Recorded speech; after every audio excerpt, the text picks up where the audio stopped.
Hi, everyone. I'm your host, Dave Sands. Welcome to the Food Origins podcast.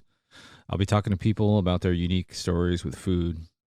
And as a quick reminder, the restaurants and gear talked about on each episode can be found on my website, foodoriginspodcast.com. I appreciate your support. And thanks for listening.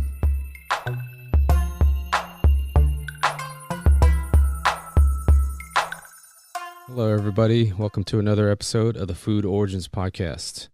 Today, my guests are MACBBQ. I had 6 of the team members on: Chris, John, Nick, Bruce, Gary, and Dominic. They are Bay Area, Kansas City style barbecue, you could say club/team, and they compete all over the country, and then they've had providing for their community just here in the Bay Area. Some awesome barbecue. I had the fortunate time to work with them up at the Cochon 555's Heritage Fire Tour, and we ended up winning the event and becoming the Heritage Hero, along with Sean from PapaWagyu and Team Trex, and some of the other members that were not on the podcast as well.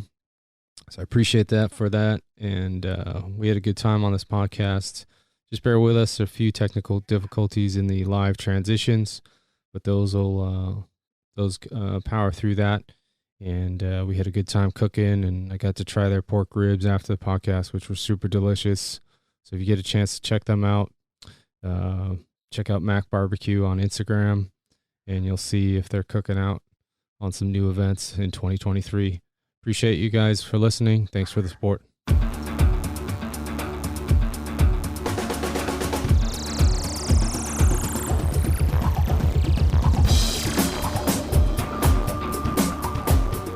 Hey, we're live. Welcome. Appreciate you guys coming on. I'm here with MACBBQ. We're in Milpitas, California, on location at one of their pop-up cooks.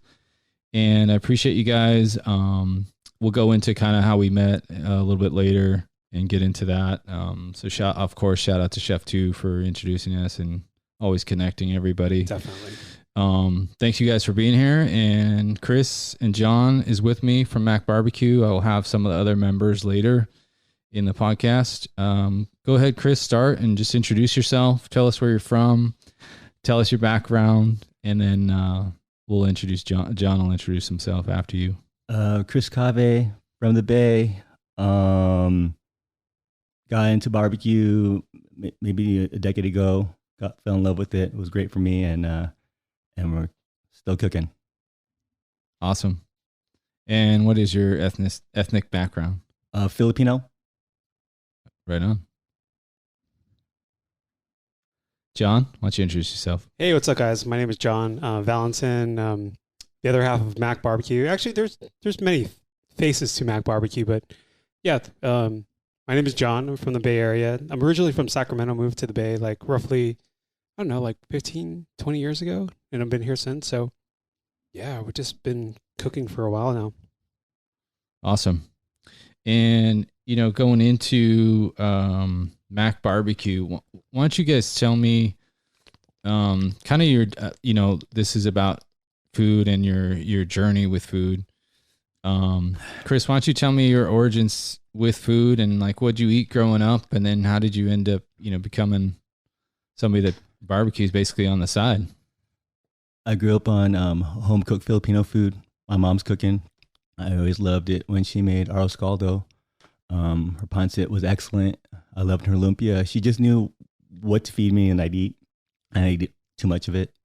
On my dad's paydays, because we had much money or anything, but they love McDonald's. So every payday we went to McDonald's. I always ordered Big Mac, and then Big Mac and Coke. That was like my go-to. And when I got to college, I realized I didn't know how to cook because I didn't pay attention to my mom. So that's how I got on barbecue. I went to school, Cal Poly San Luis Obispo, and over there in that region, they like tri-tip. Yes, so my buddy luckily knew how to cook tri-tip. He basically taught me how to cook it like on a Weber grill, and I enjoyed cooking outside. Yeah. So that's how I got into barbecue. That was back in late 90s, maybe. I was not this barbecue, this slow cook what we're doing now, but back then I was grilling. I was grilling a lot. Yeah. And were you guys cooking that tri-tip like offset Is that kind of how the style that he cook, like off to, Yeah, like indirect. charcoal's on indirect heat? Yeah. So That's what I meant. yeah, no, I hear you. Yeah, to the side. Off to the side, offset. You're like, that's a smoker that's offset. No, I understand what you're saying. Yeah. Indirect heat. That's how I first cooked my first tri-tip. That's how I was taught, because it was just a grill. It's not a smoker, right? So I didn't even had any clue about a smoker, but just grilling. Yeah, I was taught to do that. Do it indirect and then sear, but some folks believe in like sear it first and then go indirect. Yeah, you know what I mean. Yeah. And I honestly, I think that's what John and I lean towards, but we can talk about that a little later. Okay. But that's how I got into barbecue. That was back. I went to school there in 1994. Didn't even attempt to start cooking until '96. Nice. Yeah, John. Before we go on, Chris, let them know what your major was. What was your major? we don't really have to go there. Yes, we do. No, what are you talking about, man? That's not food origins related. Yes, it is. It's awesome. can be. It's amazing. Tell us. Okay, I guess this is You're putting on the spot now. There's a footnote, okay, and it's fact. You can look it up. I got my transcript. I got my whatever. I got a bachelor's in aerospace engineering. I'm a rocket scientist. I'm a certified rocket scientist through the state of California via San Luis Obispo. I think that's mind blowing to me every time we get. So the only way that helps in barbecue, honestly, is like I geek out on wind. So like we John knows. So we have temperature controllers early on. We just cooked with a Weber Smoky Mountain, and we just gauge where the wind is, because if there's no wind, it's not keeping a live fire throughout the cook, at least live enough for us to cook. And these guys know I'm like checking out the wind pattern and make sure like the barbecue pit is aerodynamically correct in receiving the right amount of oxygen. I geek out on that. I actually see it. It's weird because it took me about 7 years to graduate. Side note, mind you, the side note comes from you via John Valentin, courtesy of. But yeah, I eventually graduated. But like, I love barbecue. That's awesome. John, tell us a little bit, kind of your journey. Maybe you have some similar things you ate growing up. What'd you eat growing up? I've always loved barbecue, and you're going to hear that from every person that does barbecue. Yeah. Like they grew up with it, whether, burning food with us in a young age or going to a barbecue and, taking over for their uncle or something like that. I started off, my mom is like first generation Filipino, and basically all her food was like handmade. So like when you go to a store or something like that, and they'd have like ingredients all over the place, my mom actually had to make that stuff. So I grew up with a lot of like OG, like things that, that you could buy in the store, like my mom physically had to make. And so, her attention to detail for stuff was just through the roof. And so the stuff that she made was really, really down home, like authentic Filipino food, like the kind of Filipino food that you go to a restaurant for and in hoping that would be your experience. Like I want to have Filipino, like that was like, that's what I grew up on. But, barbecue, like the way we got into barbecue is that, man, like, I knew that California barbecue, especially in Northern California, sucked. There is no good barbecue here. And like, I knew about like Chris and Andy. I'm actually the newer member of MACBBQ. Yeah. And Chris and Andy were actually doing like, they were doing amateur stuff and they were killing it. They were like winning grand championships, first place and, whatever.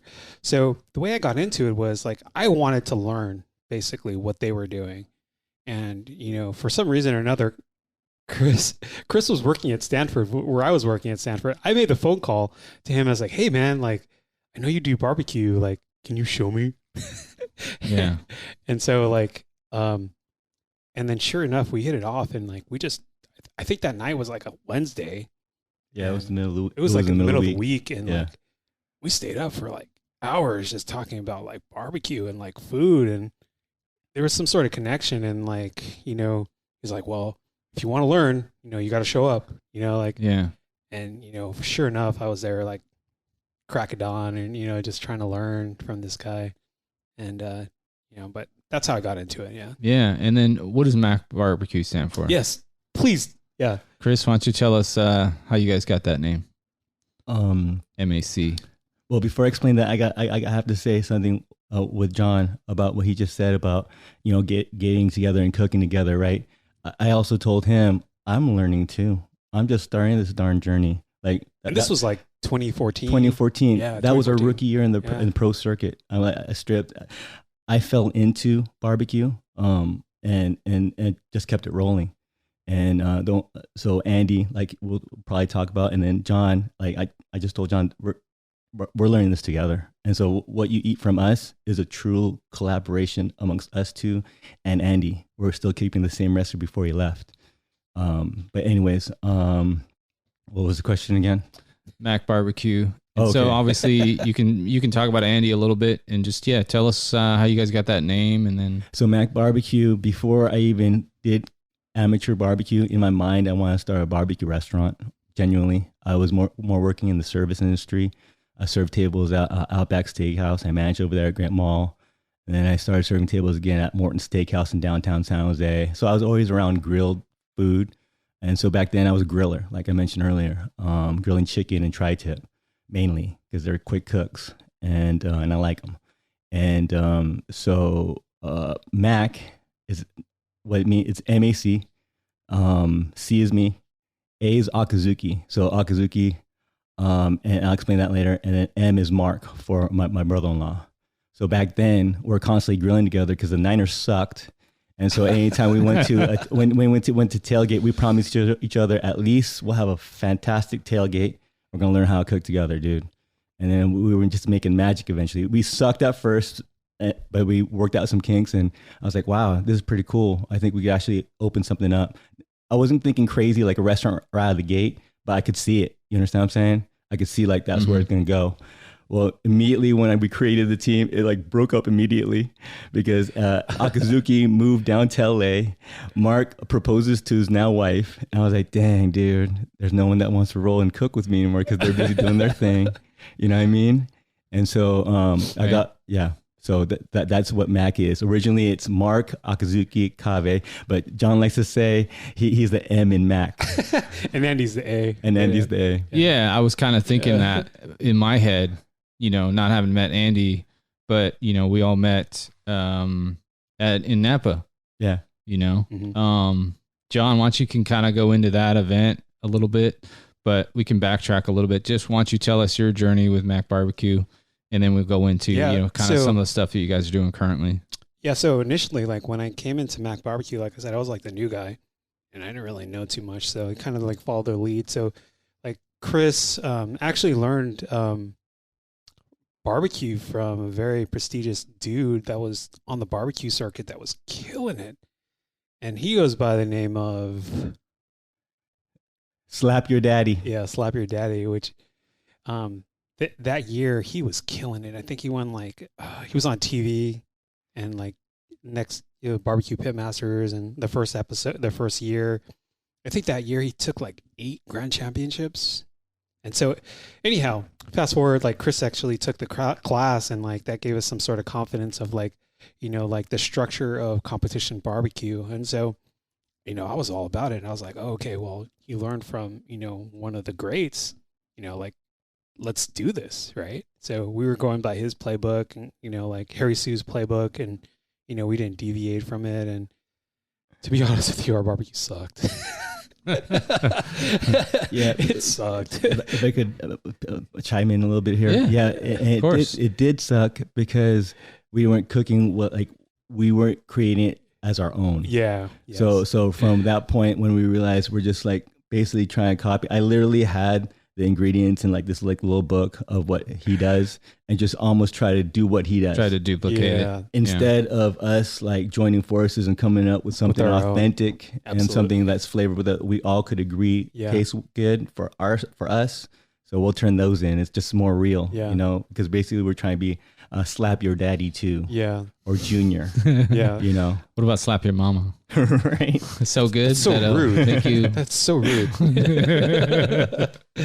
No. So anyhow, so like yeah, you know, like I was a new guy, and I, you know, just kind of like followed their lead, and you know, there was a point where, you know, I was ready to throw in the towel. It was like so much work. You know, we were, you know, doing these like 24-hour no sleep, you know, like sometimes longer than that, and just like, you know, just going nuts over like barbecue, like geeking out, and you know, just spending way too much time on little things. And you know, we were ready to turn our, you know, throw the towel in, and basically we got a call, you know, like in our third cook, and that changed everything. And like, you know, to go 5th place in, you know, a meat category that's tough, and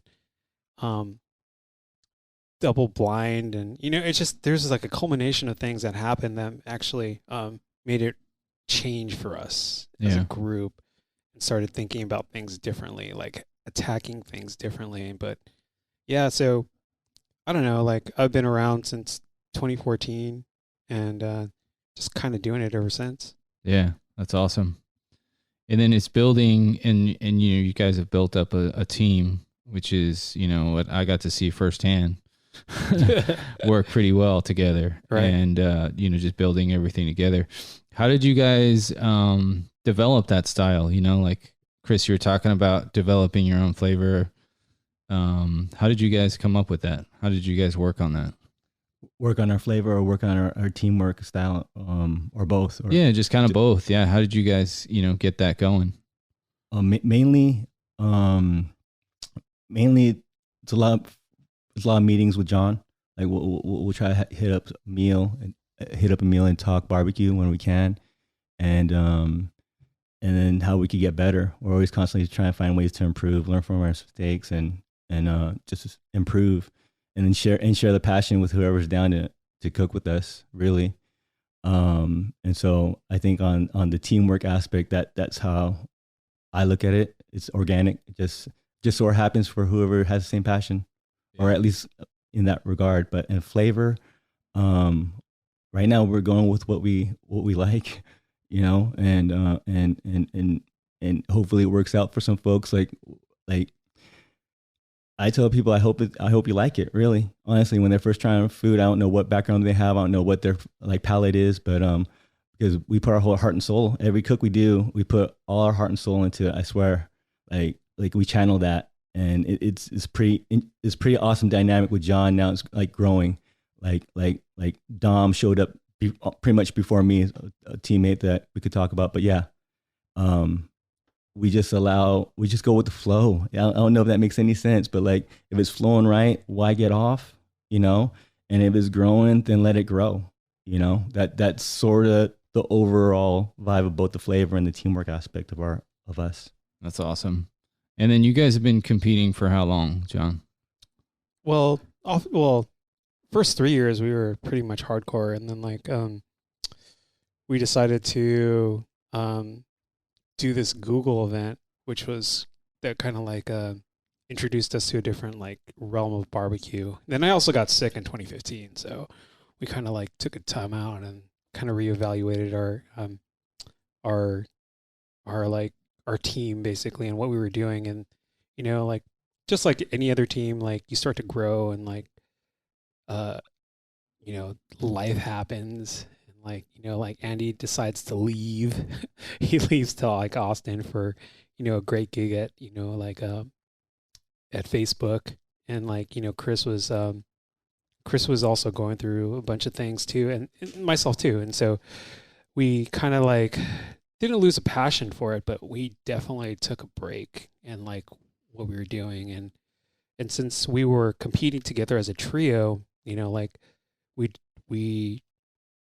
when we lost a limb from, you know, like Andy moving away, it was just kind of like, well, I don't know, let's see where this goes. You know, like, I don't know how active we are going to be in the competition circuit, but in the competition circuit, it's cool because like, it's like a brotherhood, and it's just not with just us, it's with other teams. And, you know, we were able like myself, I was able to stay, active, maybe not with Chris, but I was actually with, other teams, and, like our boy, Tamiko, who's part of G and Pops, he allowed me to be a part of his team, and, we'd share ideas and be able to bounce back, things that we learned with him. So yeah, we come from a pretty cool like lineage as far as like what, where we are in like barbecue and like what we do together as a team. So yeah.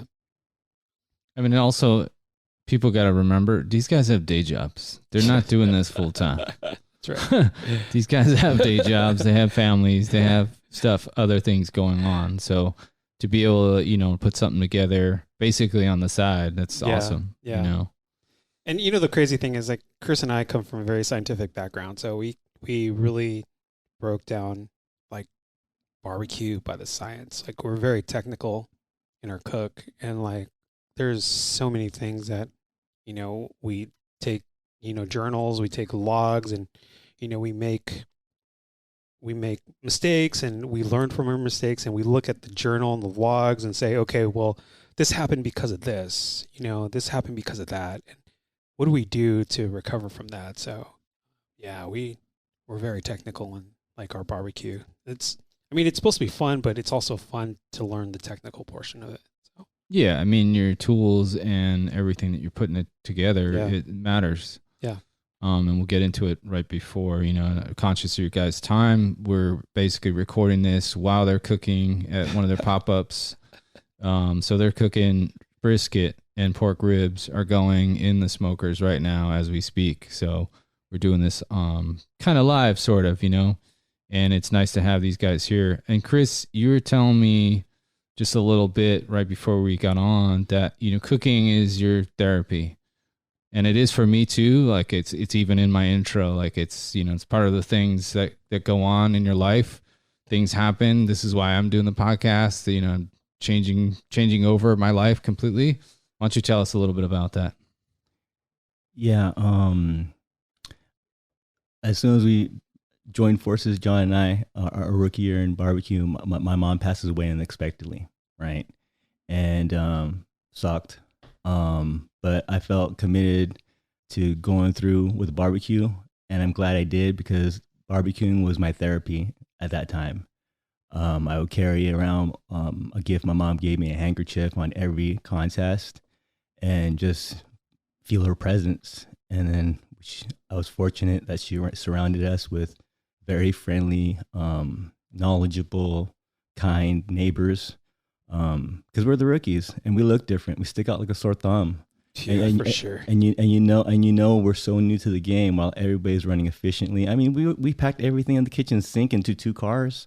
While everybody's running with like just one. It could be like a small SUV even they're rocking. So and what's an interesting footnote of that year, and I'll go back to my loss of my mom, but every single contest that we competed in, our neighbor won grand championship. You understand what I'm saying? The rarity of that. So I definitely felt my mom's presence, bro. Sure. You feel me? Like, so like, how is that even possible? I even calculated the odds because I am an aerospace engineering bachelor's of science graduate. So I geek out on that. Yeah. The odds. So I know my mom was there. The coolest thing about that is like the people that won grand championships also realize that. And they're like, dude, these guys are a good luck charm. Like, so everyone would fight. It's so weird. Like, everyone would fight. Oh, put us next to MACBBQ. Yeah. Put us next to Mac. But the coolest thing with that is that we learned from our neighbors, and like they made us who we are. Like, if it wasn't for, Too Ashamed to Name, or, Cecil's barbecue, like all these like legends in barbecue. If it Big wasn't B's Down and Dirty, yeah, Rick's Righteous Ribs. Yeah. And to the people that are listening to this podcast, they may not know who these people are, but in California barbecue, these are like legends. Yeah, for sure. And I'll get those in the notes later so people can look them up. And definitely. We basically, they took us under their wing and just taught us, certain things that we would normally not learn, from, making mistakes or whatever, and not necessarily understand what we were doing, but like break it down for us to understand. So Yeah, like it was definitely a blessing, like in disguise. Like Rhythm and Q barbecue. yeah, those are some big names. Yeah, that's awesome. And then, go into your setup a little bit. Tell us what you guys are using to cook.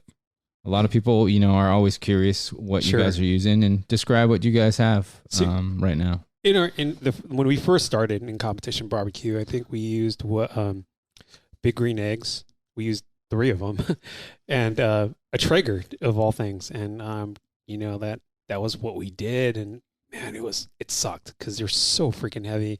They're not meant for traveling, Moving them around. Yeah, they're meant for your backyard and staying there. But yeah, that's what we started with, and then we eventually moved over to Weber Smoky Mountains, the WSMs, the minions, which you want to call them.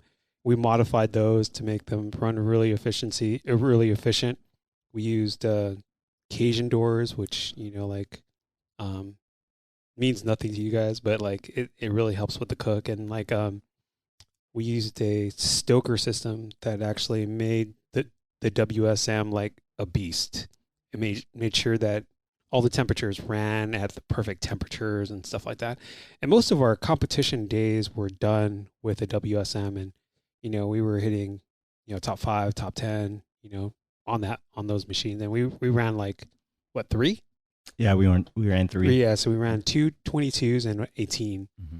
And they were, basically dedicated for one for brisket, one for pulled pork, and one for ribs. And nowadays, we're actually running on a Lang 84 Fat Boy reverse flow smoker and a cabinet smoker that does our brisket. So stark comparison from portable to trailer, and obviously all those things were a learning curve.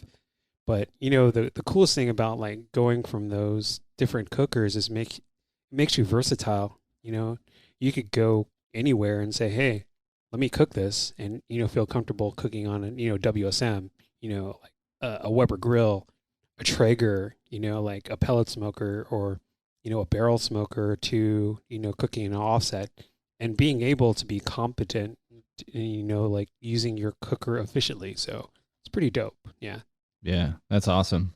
And then, Chris was telling me you guys went through many iterations of trying to find your flavor. And I have a lot of respect for that, because some people just try to throw something together. Yeah. Throw a mix, throw a dry rub together and be like, all right, I think this will work. So but they haven't really tested it out too much, So They're testing it out on everybody that's coming to eat it.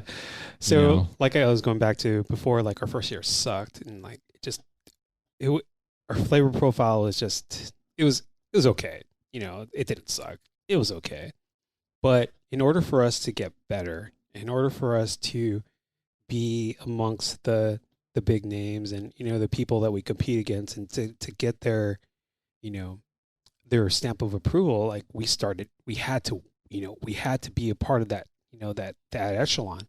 We had to be consistent and getting top 5, top 10, not necessarily winning, because in a double blind contest, you actually are doing, it says a lot when you're consistently in the top 5 and 10, because you don't know who's tasting your food, right? So to do that all the time is pretty cool. But yeah, we like I said, we incorporated the scientific process where we had a standard, okay, this is our rib, this is our brisket or whatever, and this is going to be our control. This is what we know. And so this, I don't know what, it was a summer or something like that, or it was off season. We decided to get 200 different rubs, at least, if not more, that were popular amongst competition guys, and said okay, there's 3 of us, and the way we're going to figure out what we like is that we we all 3 of us have unanimously. Yeah, we all take care of that for you. Thank you so much. Appreciate it. We have to, all 3 of us agree on our flavor profile, and there would be some times where I'd like something and Andy didn't like it, and Chris loved it, and vice versa. Chris and Andy love something, but I didn't like it, and we learned about what, barbecue, competition barbecue is. And it's weird. You have to you have to be able to have the appeal of someone that is the ages of 3 to 70. 3 to 70. So yeah, that's a huge range. That's a huge range, right? Like, what does that mean? Like, it has to have the appeal from 3 to 70. And so with that in mind, we're just like, okay, well, what do we do? And then so like we went through this process, and finally we were narrowing things down to where we got 4 or 5 recipes that we really enjoyed, and we went head to head against amongst those kind of like a final 4 of like barbecue amongst ourselves. And we did double blind. We didn't know which batch was which, and we kept coming back to that same recipe. And we're like, okay, this is the one. This is it. And so when we did it, we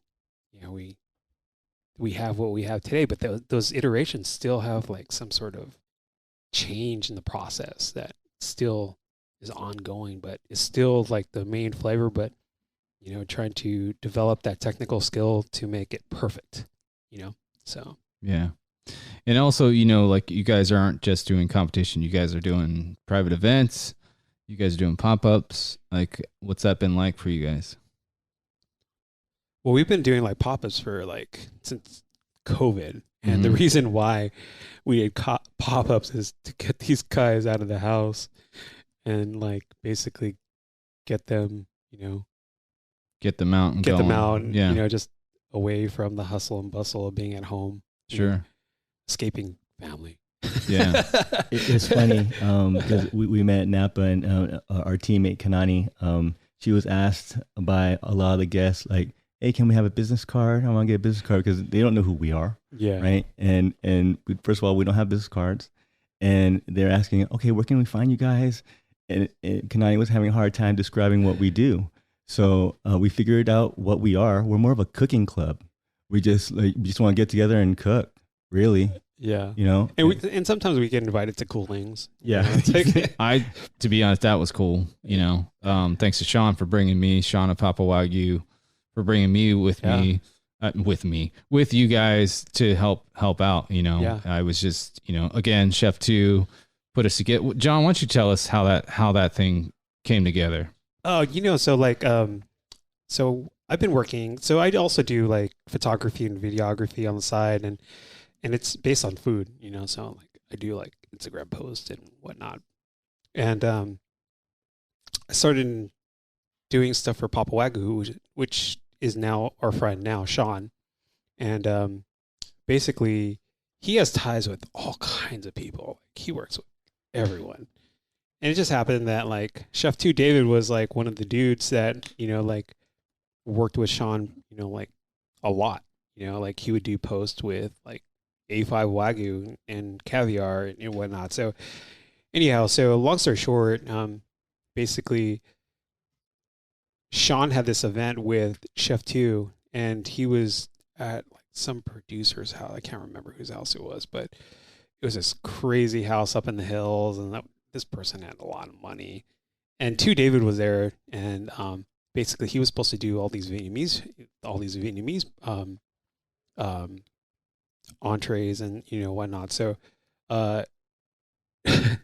Sean goes, hey, John's a pitmaster, and I'm like, thanks, Sean, appreciate that. And then 2 David was like, well, why don't you barbecue this? So Sean actually brought some picanha, and I've been messing around with picanha like a week before that. And I was like, okay, well, let's kind of do this, and like cook the picanha, and I guess it kind of like made a mark with like 2 David, and he was like, dude, this is bomb, and I go, dude, it's not me, it's the meat, Sean's meat. He goes, nah, dude, this is fire, this is fire. And I was like, all right, whatever, and then like a couple of weeks later, there was this event with what was the knife company's called? Seisuke. That's right. Shouts out to Seisuke Knives. That's right. Shout out to Tim, CEO. And so he was like, yeah, man, there's going to be some food there. Are you guys down to do it? And I was just like, let me see if I could get a team together. And like Chris says, oh, I can't do it. And I was like, oh, okay, well, what do they want?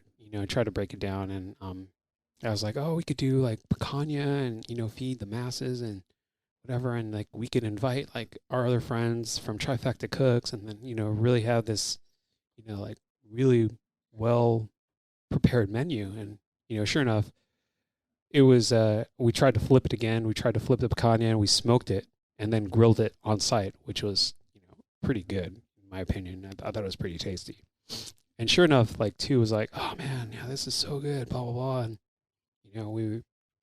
we hit it off and we were part of this, this thread, like myself, Sean, and David. And I get these like emails about Cochon 555 and the Heritage Fire, like, all the time because it's summer and they have these events. And I specifically hit up that thread and I was like, yo, Chef 2, wouldn't it be dope to be part of Cochon 555 Heritage Farm as, a minority, to be Filipino American, to be Vietnamese American, to be Japanese American, to be, a primarily white event. It's like in Napa, it's like right. pinkies up, champagne and everything. And I go, dude, it would be so cool to have representation at this event. And, he was like, yeah, that'd be super dope, right? And then text thread just stopped. And I was just like, okay. And then he comes back later, he goes, hey, you want to do it? I'm like, what? I was like, dude, I like, yeah, sure, we'll do it next year. He goes like, no, let's do it this year. We're like 2.5 weeks out. Yeah, it was last minute. It's super last minute, right? Yeah. And he goes, dude, you'll kill it. I go, I don't know if we could even source the meat in time. I don't know if we could put a team together. Like, I don't know if we could come up with a menu, like literally. And so, I was trying to convince Chris because he was in Hawaii at the time. I was like, dude, we should do this. He goes, oh, I don't know if I can. I'm like, man, we got to do this. I go, this event is like, is pretty cool. Like I've been to, like I volunteered at these events for like, numerous years. And I go, dude, this is like one of the best events you could go to, like, as a barbecuer or someone that likes meat. And it was like, there's so much talent that's involved in these events. There's these crazy restaurants and crazy chefs that are there. And go, to be invited to this is like, it's pretty rare, especially for someone that doesn't even have a website or business cards. Or business cards, right? But like we connected with the right people, and it started to be we started developing a menu and try to figure things out. And sure enough, like we got to meet you, and Hero from Trex, and right. We were able to like put that together within like 2 weeks. Was pretty amazing. Like things like really happened pretty quickly, and then all we had to do was just execute it. And I told these guys, I go, hey, let's do something that's easy, that that we've already done, nothing new. I go, yeah, it's like amazing that we're going against like some of these crazy chefs and restaurants. I go, but hey, let's do what we do. Let's not try to change anything, reinvent the wheel. Yeah, it's in Napa.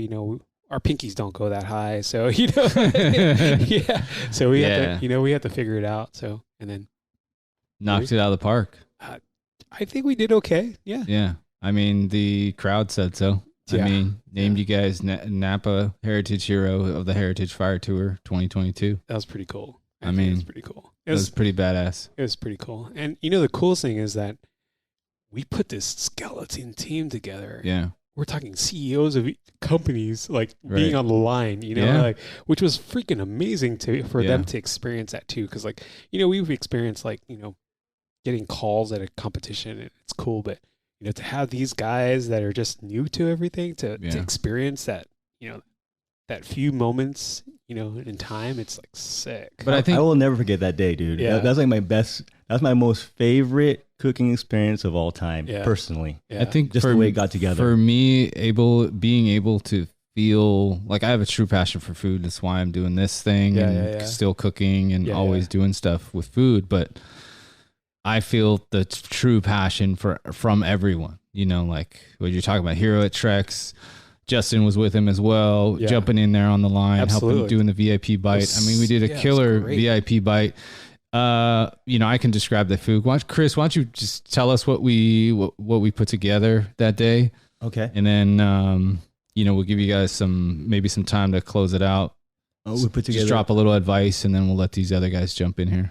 We put together 2 items. One of them was Wagyu steak, specifically like the strip loin, and that was a slice of that topped with caviar, truffle. Shout out to Jose Velarde Farms. He was very kind to provide the truffle that day. Dude, that truffle was phenomenal. huge. Yeah, legendary. And gold flakes. That was one bite that we provided. And then the other bite was Demkota prime beef rib. Just a small slice of that, topped with house-made pickled red onions and chopped up green onions. And luckily the crowd seemed to like it. By the way, like John mentioned that, you know, just pretty much stay within our wheelhouse, do what we do when we cook that event. That was the first time ever that we filled up that pit with just strictly beef ribs, and things could go bad real quick. Case in point, you saw that fat, the rendering of the fat from the brisket out there. Man. Yeah. That could potentially happen if that drain is clogged. It's just a fire waiting to happen. Yeah. Wow. So that was 300 pounds of beef ribs cooked. We've never done that before. Ever. 44 racks of ribs. So what you saw was our first time seeing that too. Yeah. Yeah. But I walked up and I was like, oh, these guys aren't messing around. These are pros right here. You know, like, I mean, I literally walked in with Sean and you guys were pulling them out just to check on them. You know, the trays come out. I'm like, this is awesome. I'm gonna like this. You know, right out the gate. Reason, you know? So here's the reason we've never really cooked that many beef ribs. It's really expensive. Yeah, for sure. Really expensive. Like, I think 2 bones, or 2 packages, or 1 package is about $100. So that's 2 ribs, right? You figure it. You do the math. We did what, 43, 40, We said 44 in there. 44. You know, divided by 2 and times 100. That's freaking a lot of money. And you know, to be honest with you, like, the reason why we never do it is also, and like when we do our underground pop-ups, is that there's no market in that. You can't make any money off of that. So to do it is just like, you know, it's kind of like a novelty. It's like, it's special. Yeah. So why not? It You know? definitely was. Yeah. too. And, you know, like when Demkota decided, we could sponsor you, we looked at their list of beef and we're just like, oh, well, you know, there's some good stuff there. What? They have plate beef ribs? I even talked to Chris. I go, dude, it's a no-brainer. And he was like, man, let's do it. I go, are you sure? He's like, let's do it. So, Yeah, it was awesome to have them on board, and they just yeah. shipped it over. All we had to do was like cook it right. And that was, Yeah. you know, like, we were not going to fail. We were going to be very particular on like how we approached it and like how we, you know, checked it to make sure. And, you know, that's a team effort. And like, shouts out to Dom for being there and like, you know, really stepping up to help us with some of the pit checks and stuff like that. So Yeah. Well, I'll let you guys go back to checking on the meat, but before you go, give us a little what you guys got going, maybe what's upcoming next, and maybe some advice for the folks. Next month, John and I are going to go visit our teammate Andy over at Leander. That's where he's close to Austin, and we're going to do our typical Andy, John, me trip, and that's do a barbecue crawl. Unfortunately, we're going during a time when a lot of the spots are closed, but that's the only time we could find. But we'll cook together on his new pit, his Moberg, and then go check out a couple places, Blacks, and then their spot over Style Switch. But yeah, that's how we're gonna keep up with our barbecues. Taste others. yeah, and the thing is like, we're always a student of barbecue, and we're not, you know, like, if someone says, hey, you want to try my barbecue? Of course we're gonna try it. You know, like, there's going to be something new about it to learn, you know, and if you stop trying to be a student of what, you know, you're doing, I think that's when, you know, you start to, you know, you don't grow anymore. So we put those life lessons of always being a student and always being humble about like our craft, and just making sure that we're always trying to stay on top of everything, just so that we stay sharp. Like if you don't sharpen a knife, it's gonna go dull. If you use it all the time. Yeah. So always got to stay sharp, and that's our biggest thing, is just always be a student. There's always something new to learn, and just not one technique is gonna be everything. Just always try to take everything with a grain of salt and make it your own. I mean, that's our claim to fame, or for what we don't really have fame, but yeah, that's what we that's what we use to fuel our fire to grow as a barbecue team. And that's awesome. Appreciate you guys. No, thank you, man. Like, Thank you, Dave. yeah, thank you, Dave. Let's see if we can get those guys. Hang on one second. Okay. Tell us how we find you guys. You can find us on Instagram. It's straight up Instagram.com/MACBBQ, MACBBQ. And yeah, like you'll get to see some of the stuff that we get to do, and like some of the meats that we put out, and we just try to do a good job, and hopefully someone likes it. So we're always searching for that perfect cook, just like everyone else, but it's like a unicorn, right? It's like, are they real? Man, and I cannot wait to test those ribs today. Right on. As long as we don't burn them. Yeah. Yeah. So- All right, we got the next members of MACBBQ coming through. We'll give them a second to jump in here. Thanks again, Dave. We'll see you in a little bit. Yep. Thanks, John.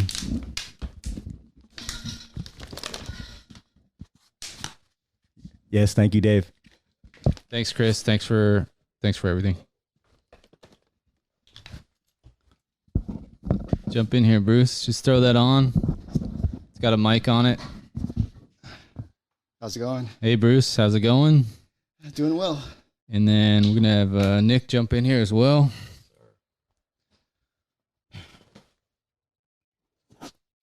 So just for Nick's sake, just sit as close as you can to the mic, practically kissing it. Can you hear me now? Yeah, we got you. Sounds like Yeah, little break. This is a new style of podcast for me. Usually, like I was telling you guys, like it's usually just one person, maybe two at the most. Now I've got 6. Yeah. So I got the next members of MACBBQ. I had just John and Chris, and now I've got Bruce and Nick. Bruce, why don't you just start? Introduce yourself. Tell us who you are, where you're from, kind of your background, and a little bit. We'll get into how you started with food, but yeah, give us a little intro. My name is Bruce Key. I appreciate that. Once again, Bruce Key. Been with MACBBQ, I guess, since 2022. Wait, what is it? No, wait. That's this year. No, wait. A couple years? Months? No. How long? Sorry about that. You can just go by time. 2017, I think, because Okay. I got laid off in my previous job, and then I was at a break, and I was like, before that, I knew John through a Facebook group, volunteering with friends, and then What was that group called? called Boobs for Foods. There you go. So we did different events through the city and East Bay, and I got to know Nick, and then from there we had mutual friends, and then like I said, at that time I got laid off, and I was trying to make sure I spent my time wisely, and then they mentioned that John did barbecue, and I'm like, I'll help out, and so that's how my interest into the MACBBQ is. But before that, with friends and coworkers in my previous job, they knew me as supposed quote unquote foodie. I would go to different food trucks near work and grab the lunches for our coworkers, and so I got the nickname for the foodie guy at work. And how'd you become that guy? Like, did you, you're probably like me, where you seek out the best, you're trying to find the best food all the time. Yeah. So how did you become that guy though? It was just like through social media and nowadays, and just seeing like well, unfortunately, like through different people's posts, I see what food's out there and where the events are, and so I was just interested. But like even before being a foodie, I was interested in food, but sad to say that I didn't do that much cooking at home. But like going through these events, my interest peaked, and slowly getting like ideas and knowledge of what to do, what not to do, brought me within these group of friends, and I call them brothers and family now. Yeah, awesome. Nick, why don't you introduce yourself? Tell us a little bit about yourself. What was the questions again? Just introduce yourself and, tell us who you are and, Sure. So Nick Valderrama, from Hayward, now living in San Pablo.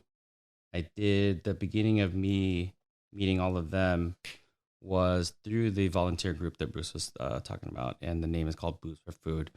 And the reason behind that name is two sisters, Catherine and Jessica Chen, women, decided, and actually Liberty, their cousin as well, decided to start up a volunteer group, women-led, focused on fighting hunger for children, right? So under that premise, they found opportunities for us to volunteer at food banks, and then food banks became food festivals. Then food festivals just became food events. And through that process is how I actually met John and Bruce. And then from them, the degrees of separation kind of started. Yeah. And what's your background? What's your ethnicity? So I'm Filipino, born and raised in Hayward. Lived in San Jose, lived in Japan, lived in the Philippines, and then back into the Bay. Well, you just skipped over lived in Japan and Philippines. How'd that come about?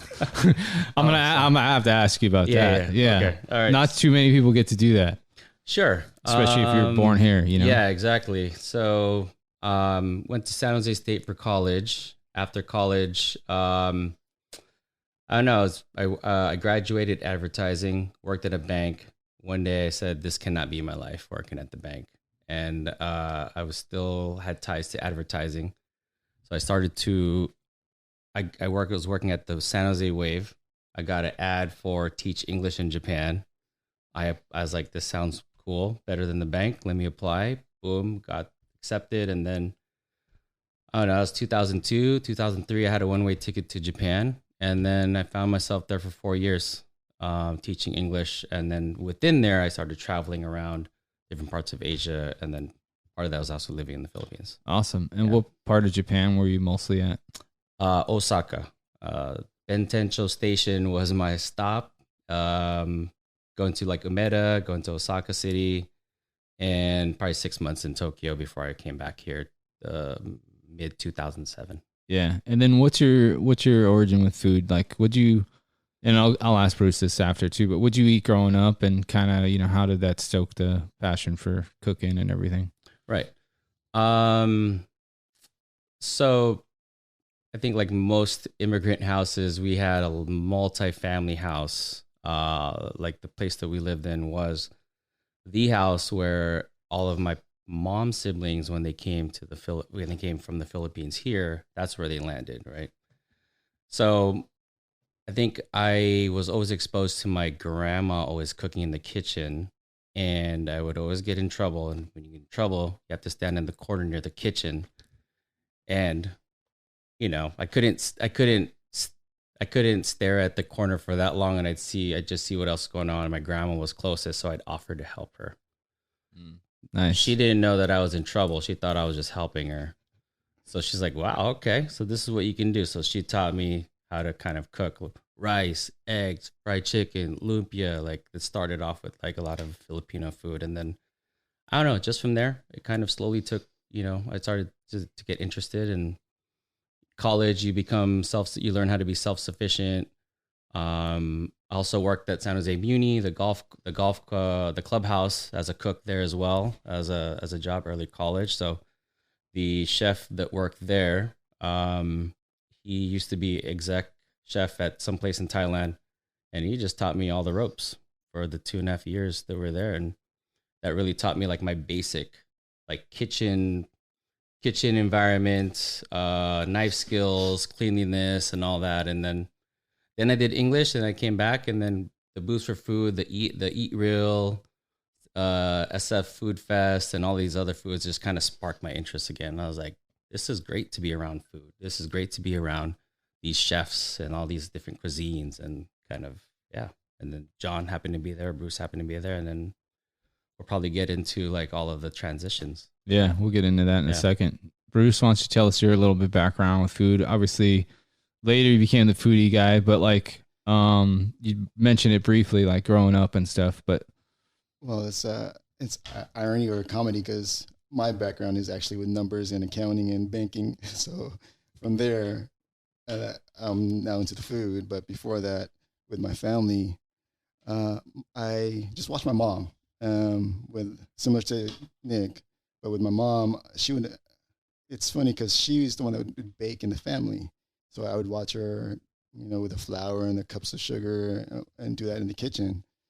But never really, I would get interested into the cooking part. But now throughout the years, like growing up, you want to learn how to cook because you got to, as Nick said, be self-sufficient.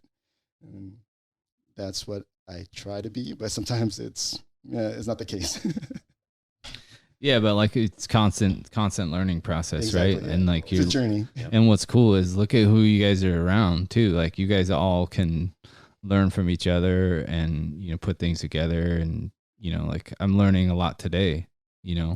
I've done not that much barbecue if you think about it. Like I worked in restaurants, but like there wasn't a smoker there. There was you're over a stove and roasting ovens and stuff like that. So, there's not a lot of, I didn't work in a barbecue restaurant.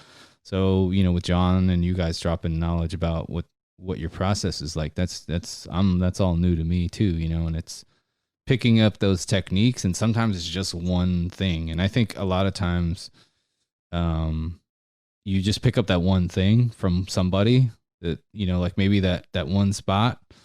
We can talk about like, we both got this, invite to Taishoken ramen place, but like they're known for a specific thing, right? They're known for their tsukemen. Yeah. And it just happened like in the last week. It's pretty funny. Like never won anything on Instagram. And I'd met Bruce like 3 weeks before that. And the two of us entered it and we win this thing. And then we get a somewhat free meal at Taishoken. So shout out to you guys. But they're known for a specific thing. So knowing that, hey, that's probably the thing you should try, right? Exactly. Like, you don't go to a, steakhouse and ask for the chicken, right? Like it's just kind of one of those things you're like, hey, I'm going to go to that one thing. Yeah, that was my first time trying the dipping noodles. Yeah. So I was soaking up or trying it by itself as they mentioned in the menu, and then try it with the sauce. Yeah. So that was a new experience for me because normally in the past I would get ramen and just put a lot of toppings on it. Yeah. I mean, it's, and I'm sure Nick can attest to his ramen knowledge. Is probably quite experienced. I've only been to Japan when I was little with my mom when I was like 13. Okay. So, it's different as an adult, I'm sure. It is. But I didn't get to go to a lot of the places that people know of now, and I'm sure that you went to. Did you go to Ichiran or any of those? Yeah, I did Ichiran, and I mean there is a slew of like ramen spots, and the thing is the high end ramen is good. Man, there's still a lot of really good low end, cheap, like $2, $5, $7, $10 bowls you can find along the streets, and they will easily probably give you a run for your money against like the high end spots. Yeah, I think that's key. I think it doesn't have to be expensive. I think Bruce, you can attest to trying different foods all over the place. It doesn't, to me, it doesn't have to be expensive at all. I don't expect, and also like your expectations are not as high when it's cheap, but it's not fair to say, oh, just because it's cheap, it's going to be low quality, low technique, low execution and stuff like that. It's still going to be good. And I've had some awesome meals from stuff that's under $5, you know, as long as the flavor's there and the way it's prepared. Because when I went to Thailand and Vietnam for the first time a while back, like all the carts on the streets, those are the best foods. Yeah. For sure. And then, just tie it into like how you guys ended up with MACBBQ, like it's you got two different, both of you guys have come from two different ways of how you entered into food. And what's it like being a part of MACBBQ? Either one can go. Nick, you can start. I think it's one of those things where you didn't expect, where people that you have a good relationship with just say, hey, you want to join our team or you want to help us with barbecue, and you're like, you think nothing of it. It's very nonchalant, right? The thought is just, my friend asked me if I can help him with some barbecue. All right, cool. So you'll help. Then you start to the learning process of getting to know each other, and then also what skills do you have? The assessment piece. I'm like, oh, this dude actually can cut and he can prep and he can help with this and he knows how to stoke a fire. Like, then that starts to become more apparent, right? And then through that, it's like, hey, do you want to help us again? Because you did really good at this one thing, and then you really helped us there, and then it just kind of grew. And the trust, right? You're displaying your trust by, the responsibility, the aptitude, and all that. So I think just through the course of a couple of like times where we volunteered, I think the first time John asked me was, I think it's green egg by the bay. There's the ceramic smoker, green egg. Mm-hmm. John said, hey, I'm going to enter a barbecue competition. I need some help. Can you help me with sous videing the eggs? That was it. I was like, yeah, sure. So we go to this competition. It's in San Jose. I think that's also where I first met Chris, and I think he was doing something else. But I was there for John, and we did I think it was like a pork or beef slider on Hawaiian roll with the sous vide egg on top. Mm. And I was the guy that was just sous videing the eggs and then cracking it and putting it on for presentation. Nice. And then that was, I believe, the first stint of like him asking me. And then he was like, yo, we really did. We weren't last, but we did pretty good, as a newcomer on the scene. And then he just kept asking, hey, you want to do that again? You want to do this? I'm doing that. And that kind of snowballed into, do you want to just join the team? Because we can really use, we like hanging out with you, but also, hey, we can use skills. We can use like, your experience now that you know what we do. I was like, absolutely. Yeah. Right. So that's awesome. What kind of, I was like, yeah, I would love to join a team. Because team is different from work, right? This is outside of that. You're like, yes, being a part of teams, like doing that. But this is something where it's food related, friend related. Let's see where it goes, and that's how it went.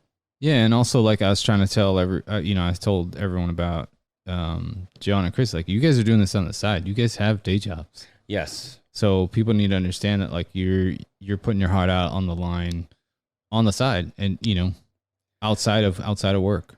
Absolutely. And, yes, that is true, but it's also, not a way to minimize the folks that do this like for full time, right? Because they're still, but I think that's the allure of it. It's that we're doing this on the side. Yeah. And the trust and the process has allowed us to become recently successful.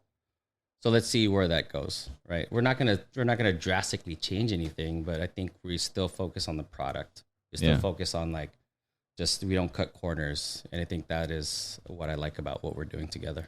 Yeah, that's awesome. Yeah, Bruce, I like to compare my experience to MACBBQ to what I've done in high school and college, because I was in, whether it was high school or college, I did stage crew. So I like making sure things are done behind the scenes and making sure things are not perfected but done well to make sure that the final product is executed. So I may not do well in certain aspects up front, but behind the scenes, I see that I can provide my hands in different ways. And when I see Chris and he has his intricacies with making sure things are done a certain way, that's how I am, making sure like the setup, and I feel that's how I'm involved. But I may not have the best knife skills, but I'll help in a different way, and to make sure that the team is performs smoothly. Well. Yeah. So it's just it from, like I said, from working behind the scenes to making sure that things are done well. It's a nice process to see how it is, how other people are seeing the food, and their mouths are watering, or their comments, it's gratifying. Whether it's you're doing something, one thing to another thing, they see the whole process. Yeah. Has it helped you at home too, like cooking wise? A little bit, I like I said, I'm slowly trying to do my part at home, and it's still tough because with a 2.5-year-old, like, you try to make time to cook, and it's the balance of cooking at home and applying the skills that you learn from barbecue or from different events. Yeah. And do you have a favorite of what you guys make with Mac? Well, of course, the pork ribs are what we're known for, and then the last event at Napa, the beef ribs was awesome. Yeah. So it's hard to say because each one's a different bite and it tastes so well, and I may have to say just the pork ribs. Yeah. Yeah. And I can't, as I explained earlier, they are cooking in the smoker, the Lang, right now, and I haven't had them yet, so I can't wait. Oh, you have it? Yeah. Oh, okay. Yeah, this will be his first time. Yeah, first time. Even though, we met up in Napa and Sean had told me about you guys. And obviously, I saw you guys at the Seisuke event as well in Japantown. Yeah, that's that's where we first met. That's where we first met, but it was kind of like, you guys were in the kitchen. A lot was going on at that event because there was a lot of people rolling in. Mm-hmm. We had to put everything together. But like, and there's a different cut of meat too. There's a picanha steak. Yeah. Correct. So yeah, totally different flavor profile and, cooking style as it was. But like, and I'd met Sean after that, Sean from PapaWagyu, which his name has been mentioned about 9 times today. Okay. So shout out to Sean. We become friends we were instantly friends. Nice. Like we literally took, just to, kind of give a backstory, but like we took that group photo, right? And I was like, oh, okay. Cause Chef 2 asked me to help just volunteer. He's like, come volunteer, come hang out with me. We finally get to talk. That's what I was going to ask. How did you get to that event? Yeah. So what's crazy is I've been chatting over Instagram with Chef 2 for like a year. Okay. And just to give you guys, you guys probably seen a little bit of my backstory, but like, I started, Instagram was like being a foodie. I had the chef background from working as a chef. Mm-hmm. I have the culinary school background. Actually went to San Jose State for a year. Thought I was going to be a graphic designer. Yeah. Looked at my drawings and was like, nope, that's not for me. The guy next to me is drawing a Marvel comic. Yeah. I can't do that. So I kind of came back and then ended up going to City College San Francisco's hotel and restaurant program. Yeah. Did their 2-year program. Much more affordable at that time. We're talking like late 90s. Yeah. So it was super affordable and just as good. I'd heard just as good as far as ratings go. The student to teacher ratio is really low. Yeah. So like, some of the classes where you had a chef and there's only like 6 students. Yeah. Like that's awesome. Otherwise you were, the standard was the CIA, right? Yeah. And I was looking at $60,000, maybe a little less back then, 18 months. And some of the classes I'd heard, like you're sitting in a room of 50 people and you're staring at a chef down at the very bottom, watching him do it. And I don't know about you, but I learned by doing it. Me like too. If you show it to me once, I may be able to even do it right after that. Yeah. But as long as I get to do it and feel the process, it helps me learn. But it's like, just how I got there was through Instagram, but like I love food, so I've always sought out the best stuff all the time. And then through all the other careers that I've gone through, I've was in customer service after I got burnt out from cooking. I cooked for 5 years, cooked in San Francisco, did catering and a bunch of other stuff, and then just kind of got burnt out. I did I worked at a corporate food service and they just kind of burned me out. Like I did everything they asked and then they just wouldn't level me up. Yeah. And I was like, I gotta go. I gotta find something else, just to make more money. Like I was doing base pay when I was doing chef work, you know? So it was rough. It was a rough thing, but kept it through everything, did customer service for a while, then found law enforcement. And that was a job that I never thought I'd be. And I had a chance to, and actually a culinary classmate was a cop as well that I ran into, and that kind of clicked. Yeah. He was also half Japanese like me. Like we clicked like, I was like, oh, yeah. I can do what you're doing. He's like, yeah, you can. So just apply. And I was like, okay. So I ended up doing that. And then being in San Francisco is a hotbed for food in general. And so like I got to see a lot of things grow. And, you know, I did that for 15 years and I'm, you know, dealing with some medical injuries and stuff like that, but that's causing me to leave. And during that, this podcast came out. Yeah. Fall in love back into cooking. Always cooked for the troops, you know, like holidays. I was the go-to guy. Sometimes I get Sunday meals. And, you know, sometimes you walk in the station and they're like, hey, we heard you can cook. And I was like, oh, here we go. Yeah. And, you know, and they're like, hey, you know, we do Sunday supper. And I was like, okay, what do you guys make? And he's like, you can make whatever you want, you know, whatever your specialty is. And I was like, this is Saturday night, by the way. And like the end of shift. And I was like, oh, okay. And he's like, yeah, you know, do you want to do it tomorrow? I'm like, okay. What do you guys want to eat? And they're like, whatever you want to make. And I said, all right, I'm going to do Instant Pot Kahlua pork. Nice. So that it can be going. Yeah. That way I don't have to sit there and watch it. So I did an Instant Pot Kahlua pork with some rice and a salad. And that was Sunday supper. And you were the man that weekend. Yeah, they loved it for sure. They were like, oh, we haven't had this before. And so like after that, I just kind of, you know, with Instagram is all visual, right? Mm-hmm. It's all about pictures. Now it's getting into more video and more other content, but it was always about a picture. How could you present the best possible thing you could possibly see? And so for a while, I just started doing the places that I went that I really like to eat at and was telling everybody about them. Cause that's what you want everyone else to experience the same thing. Yeah, Exactly. That's what I like doing. And so I was doing that for a while. And then as we know, like the pandemic kind of screws through a screw and everything. And then my wife was kind of like, hey, you know, you should stop showing everyone else. You're not paid. You're not sponsored. They're not paying you to share their restaurant. Yeah. I mean, she's like, you can do that in the stories and just show everyone, hey, I ate here. It was really good. Maybe you should go check it out. Because I was always getting asked all the time. And I'm sure you get asked for the places that you've been, Nick, especially in the Philippines and in Japan, because it's like, those are places that not everyone's been. They want to know where to go. And it's like, it went from, okay, telling everyone about some place, and then for me cooking at home and playing with stuff. So then I started playing with recipes, especially during the pandemic. I bought, I've owned a Traeger now for 6-7 years, kind of before it was a thing. And it was my intro to smoking meat, and it does it well, efficiently, especially if you can't have open fire at your house, which I can't. Yeah. So it helps.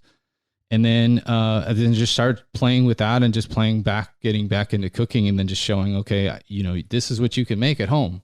You don't have to go out and get it. You can make it at home. So I started doing that. And then, and then you just start doing all that. I started doing some of the, you get some of the online classes that were going on during the pandemic. Some chefs were doing, Zoom kind of calls. And then you start following all these different accounts and you see who's doing what. And then I think I found Chef 2 almost by accident, probably one of his Vietnamese cooking videos, most likely. Yeah. And then just to get back to your original question, is that he just said, hey, what are you doing? We just been chatting back and forth, just sharing information. He had moved to the Bay Area recently. Yep. He's born and raised in Oakland, but been to LA, and then he's back up in the Bay Area. So he's like, hey, what's good to eat? Right. And I was shooting him messages like, oh, this place is good. This spot's good.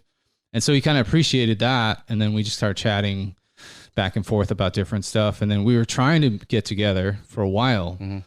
And then finally he's like, hey, there's this event, shoots me the message with, you Kurosaki on the cover. Yeah.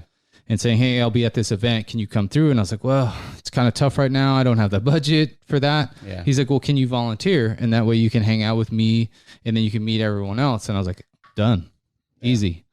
And so that's kind of the start of that. And he's like, hey, you're going to serve some pho broth and you're going to see what everyone else is bringing to the table. And that's kind of how I met Chef 2. And then, you go down the line, Seisuke Knives, Den Sake, Trifecta Cooks, MACBBQ, and Team Trex.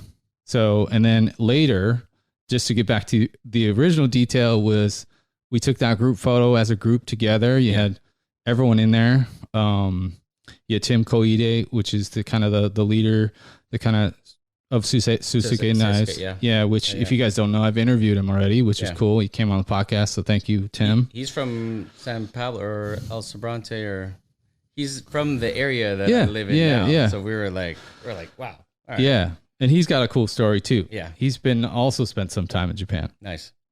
And, so then putting that all together, and then I tagged Sean in the photo because I thought, oh, he must have been to this event, because I was looking at the list of people that were there. So I didn't want to miss anybody. I didn't know everyone. Yeah. And I was like, oh, let me just tag everyone that was supposed to be at that event. And then I get a message from Sean. He's like, hey, I wasn't there. And I was like, oh, okay.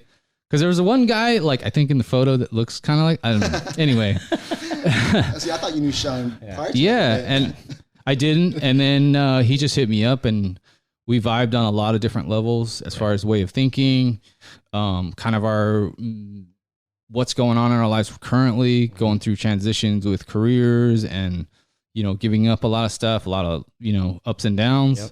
So we just vibed on that. And then we just had a lot of wavelengths. And then he was like, hey, there's a couple events I got coming up that I need help with. You have a background.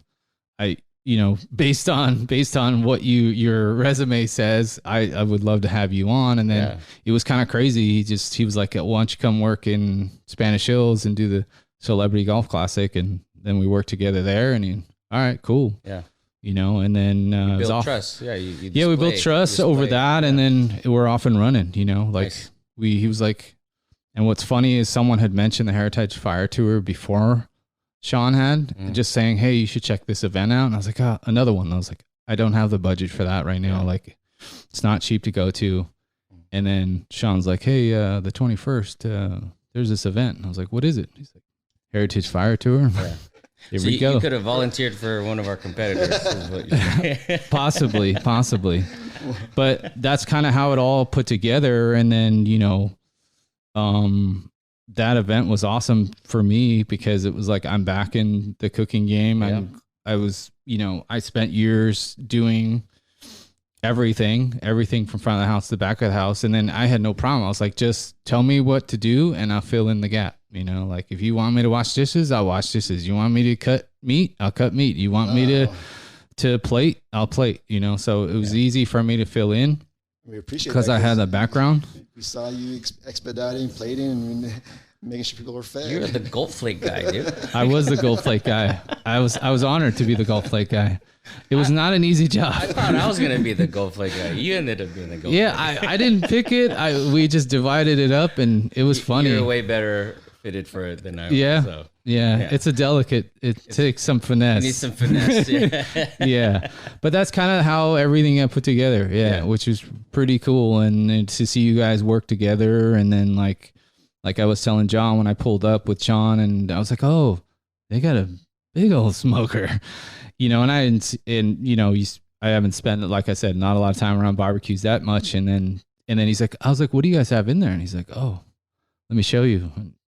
Pulled off the racks, beef plated ribs, dino ribs, 3 racks of them, 3 trays, because that, the Lang holds, it's got 3 trays in it. And I was like, oh, okay, we're not fucking around. No. So, I mean, that's kind of how, that cleans that story up. But like, connection is huge for sure. It is huge. And we all gravitate towards the right, wavelengths and energy and vibe that people pull out. And I feel like this is all there. Like it's really hard to, if you have a problem with anyone, you're most likely the problem, right? So and you just see whenever people pull up to like our events or just even here when we're doing these barbecue undergrounds, right? Like it's all love every time. Like there may be sarcasm, but it's all fun. It's all love. Yeah. I mean, if you can't make fun of each other, then it's all good. But like, and just coincidentally, now that Nick and I are living close together, and like we're like, hey, you need a ride? I got you. Yeah, we'll carpool, or like I'll race you there, type of.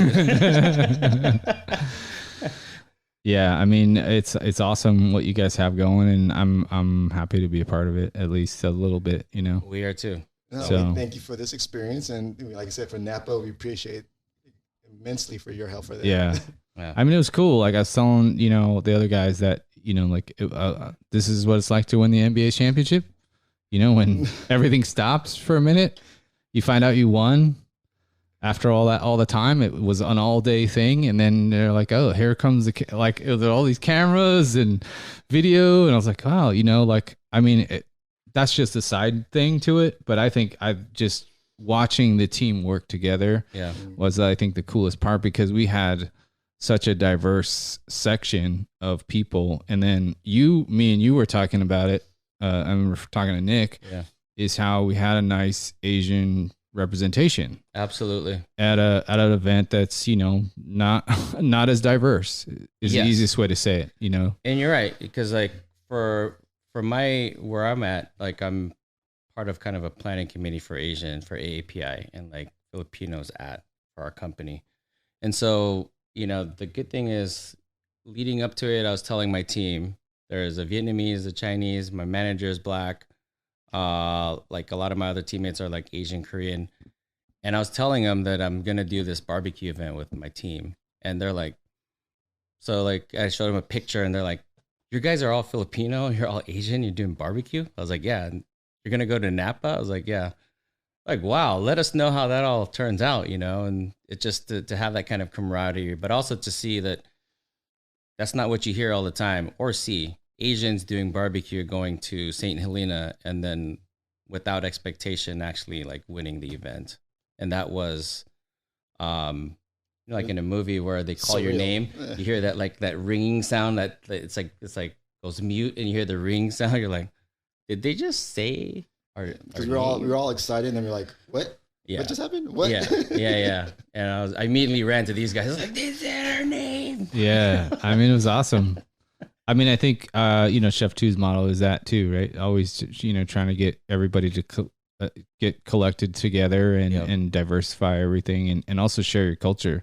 You know, I'm sure you guys have been mistaken for another nationality sometime or an ethnicity. Yep. I get it all the time. You know, being half and half. So it was nice. Yeah. Very nice. Yeah. And I like what Chef, you know, David's doing as well, because I had a chat with him, and you know, given his background and just him telling me like how I like to, you know, try and shine up like our folks from Asian backgrounds, stuff like that. So, you know, I like the focus on the media and then the content, and just really letting people know that there's more than what there is on the table. There's always a lot of other stuff outside, and yeah, just propping our people up with similar backgrounds. that Yeah, and belong I here. think also setting that aside sometimes too, and like, hey, it's not about race. We're just want to make in good parallel, food. yeah, 'cause Yeah, it's in tough. parallel. Yeah, exactly. We're just trying to make good food. So it doesn't matter what we look like. Yeah. If you like it, you like it. Like you're gonna like this food because we made it. You know, also. Right. And that goes back to what tied me to being very interested in just having camaraderie with everyone is the focus is still like take away the background of all of our makeup, take away ethnicities.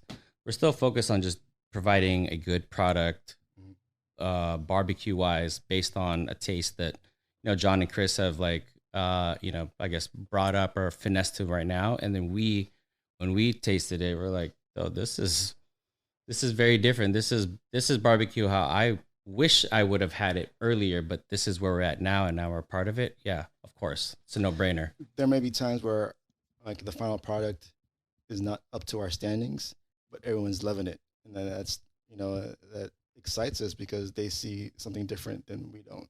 But you know, we still have a standard to what it should be, but everyone's still loving the product. Still our own worst critics, right? Yeah. Yeah, I think we always are. Like, Yeah. you know, I've made food for, you know, people and they're just like, oh, it's awesome. And I'm like, I could done better. Yeah. But Yeah, I don't yeah. want, you know, I don't want to put I'm not saying I didn't put the effort. Yeah. I made what I wanted as best to my ability at that particular day. And sometimes you're like, oh, I could have, you know, marinated longer, could have maybe, you know, put more salt or Mhm. blah, blah, The blah. season, And then yeah. you just hope And I think my goal is always, and I'm sure you guys are the same, is I just want them to smile and be happy and have some good food. And seeing that, especially at Napa, because you get an immediate reaction, you get to give it out, and you see them like, "Hey, can I have another one?" I'm like, "Oh, yeah. I guess you like it," or they saw the VIP bite with the gold flake on there, and they're like, oh, "I didn't get what." I didn't know that we were the only VIP bite until the very end. Yeah. So I kind of had a heads up on it only because Sean was like, "Hey, we're doing we got tasked with the VIP bite at the last minute because there was, I think, another chef that was supposed to do it, and he wasn't able to. Yeah. And so then they tasked us to do it, and knocked it out. And it's a labor of love, right? So when you put in that effort, and regardless, keep when talking, you have, I'll let the other guys know. Yeah, and when you have that, it's labor of love. So when you have that kind of reaction, and even if you're critical of yourself, to still have a positive reaction it's humbling, It is, because like I said, we don't have a different standard, and then to see the reaction and to hear how those people taste our food is gratifying. Because like I said, the behind the scenes is always stressful to us, but then at the final outcome, is what we want to see in people, their smile, their taste, the food, and we appreciate that. Yeah, I mean, it's when you get that immediate reaction, it's kind of fulfilling. It's gratifying. It's fulfilling. It's like, okay, all of that shit talking and stress that we had waking up in the morning just got vindicated. It just made it worth it, right? Yeah, yeah, for sure. That's why, I we always say, it is definitely a labor of love because of the work that it takes to get to that point of seeing that person take that bite. Yeah. Awesome. Because everyone travels, we're from San Pablo, they're from Fremont, Newark, some others from San Francisco. So we're all from different areas of the Bay Area, and we're forming just one family to provide people our taste of what we think is excellent food. Yeah. Awesome. And then just to kind of close it out for you guys, because we got the next couple members coming in a few minutes, but do you have any advice for our folks out there? Either, it doesn't matter. It could be food, life, whatever you want to say. The floor is yours. Just do what you think is best, and it will show at the end. Yeah. I would say, in terms of what we do, is to continue to focus on the craft. Be your own worst critic, but in a positive way. Don't beat yourself up too much for it. But, and then always a student with everything that we do. Every time, every new session, every new practice, every new event, there's always something to learn, to take away from it, to just continue to improve to things that we like to do. Awesome. And then a couple other things. I'm a gear guy. Do you have any favorite tools that you like that everyone should know about? Mine has been recently, or the last 2 years, is the food torch. Okay. Absolutely love it for sandwiches, on the cheese on sandwiches, mixing Kewpie mayo and some yuzu sauce and just torching it over some scallops. There's so many uses for it that I like. And then also extra searing for a steak afterwards. That's awesome. Yeah. I guess for me is different knives, experiencing how they cut, and it's, you never knew that each one has a different form, or the way it touches the meat, or different protein. It's a new experience. Yeah. And you'll come to know that each one's got its own quality, and then depending on and I think it's similar to what we're talking about with food. It doesn't have to be, the tool doesn't have to be expensive. My recent podcast with the seafood company, Joe Costarella, he uses Dexter knives. He's like, Dexter knives are gold standard in the business. They're $15, $25 for a blade. And he's like, if they break, you can buy another one. But he's like, they work, and they work consistently. And so sometimes it's just the right tool for the right job sometimes, or it's a standard, and that it's built well, it's made well. So who cares what it costs? It's not about how much it costs. It's just Dude, It's built well. fucking Daiso knives will fucking get you through a lot of stuff. Yeah, yeah. Like they make really good knives for like $3 and probably 2 meals, but still like, like to your point, it doesn't have to be super expensive. Yeah. Right. Although those Yu Kurosaki knives are Yeah. pretty badass, man. Yeah. And then the one last that this thing, guy won. yeah, Just by accident. Like Hey. I said, those Instagram giveaways, people wonder why. Those are the best. They're prizes. real now. Those are the best prizes. but man. they're real now. People always like, why are you always tagging me? Well, because I'm trying to win something. And then Yeah. I actually won a knife last night. Yeah, which is awesome. And then you guys got any? We're all locals here. Do you guys got any local shout out spots, food spots? I'll start with Bruce, since Bruce is the foodie. Why don't you tell us some of your favorites, and then because what I often do is I'll put those in the show notes so people can go, oh, he mentioned this restaurant, and I try to do that so that while you guys are listening, it'll be in the notes for you if anything's mentioned. But Well, to go with like the food truck scene that my coworkers in the past always said, currently Al Pastor Papi with his spit of steak and the tacos, and then shout out to Miguel. yeah, and then there's Hula Truck. They're based in San Jose, but they do operations in SAP Center and Levi's, and they're Hawaiian Filipino. And Ryan Gorospi is a friend of the family, and I support them as much as I can because I love their adobo omelet, or whether it be their loaded burrito as well. Awesome.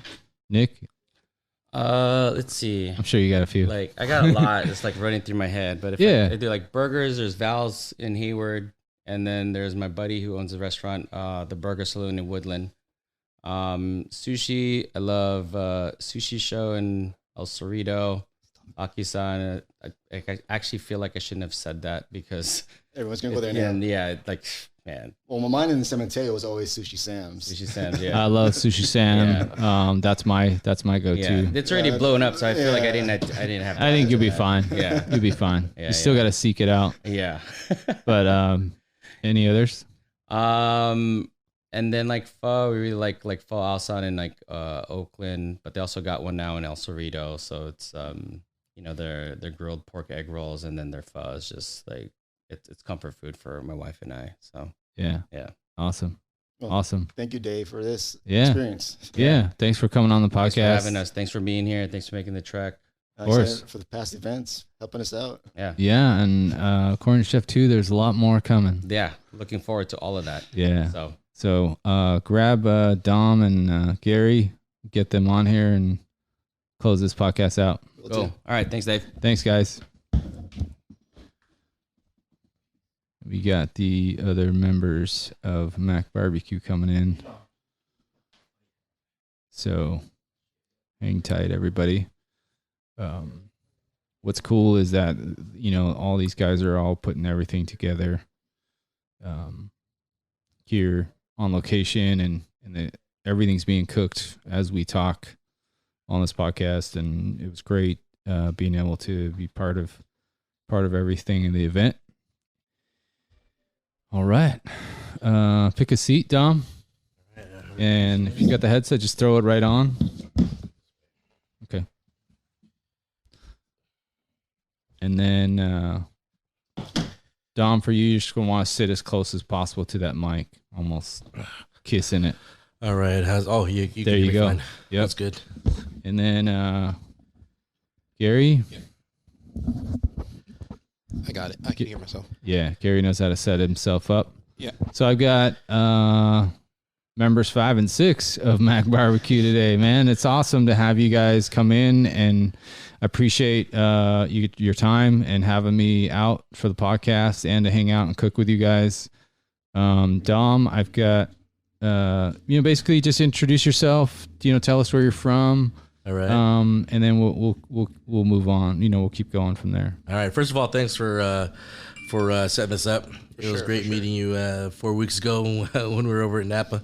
It was a good time, and it's a good time today. And that's basically what this whole thing is anyway, right? Is having a good time. Hey, anyway, my name is Dominic. From San Francisco. Born and raised out there. Let's see, barbecue for me, it was just a hobby. I think I probably fell into it. I mean, I've always been cooking. My dad was a chef growing up over at the St. Francis Yacht Club. He was there for about 35, 40 years before he retired.